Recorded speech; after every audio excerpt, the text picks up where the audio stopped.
Mr. Fransua-Razvadauskas, thank you very much for your availability to make this a short video about FILTREX, and thank you even more for being a keynote speaker at FILTREX.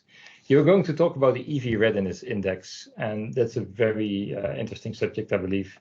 Can you tell me what is currently the percentage of EV vehicles in the market in Europe? Sure. Hi, Martinez, and thank you very much for introducing me. Yes, so EV penetration rates in Europe have really shown tremendous growth in the last 5 years.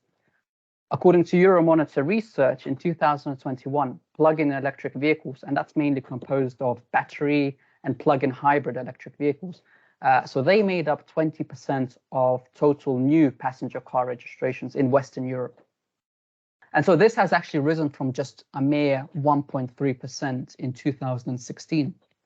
And Western Europe is actually faring better than other major economies. So, for example, if we compare this to China, this was in China, electric vehicles account for 15% of all new passenger car registrations, and in the US, this was just a mere 5%. Yeah, and if we extrapolate that, because do you dare to say anything about that percentage in 2030, respectively 2040 even?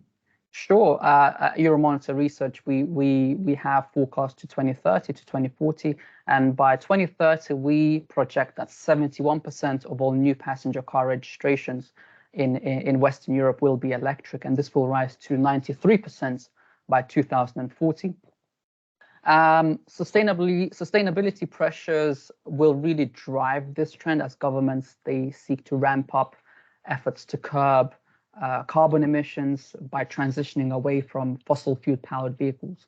And several countries already in the region, such as Norway, France, and the UK, have already set targets of removing internal combustion engine vehicles from the sale vehicles.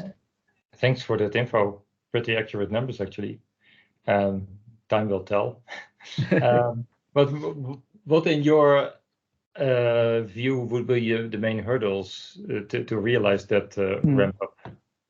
Yes, there are challenges and hurdles and many bottlenecks really to promoting electric vehicle growth. So the first one that I can think of is that we need to really think about installing enough electric charging stations so that everyone has equal and good access to them.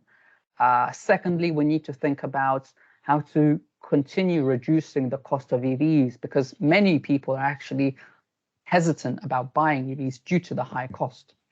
All right. Thirdly, we are in the midst of an energy crisis, and with skyrocketing electricity prices. So we need to think about how we can keep this under control in the future. And then finally, we need to think about ethical sourcing of raw materials for EV batteries. And there have been numerous scandals of how, say, children have been working in artisanal mines in some countries. So we need to think about not just sustainability, but we also need to think about the ethical aspect. Thank you for addressing all these 4 elements already. Final question for this interview. How about hydrogen? Because now all authorities are aiming at electrification, but what happened with the alternative of hydrogen and fuel cells? I think at the moment electric is the de facto choice, and we can see that based on the sales of electric passenger cars. But hydrogen, I guess it has its challenges, and I think one of the biggest things about hydrogen is how we can refine hydrogen in the most cost-effective way. Despite the fact that hydrogen is the most abundant element on Earth. So it's very paradoxical. So I think that's the biggest challenge. And I think if we can overcome this challenge, maybe there is space for hydrogen to disrupt the market in the future. All right. Thank you very much for answering these questions, and looking forward to meet you in Berlin at FILTREX. Thank you again. Thank you, and I'm very much looking forward to. Thank you.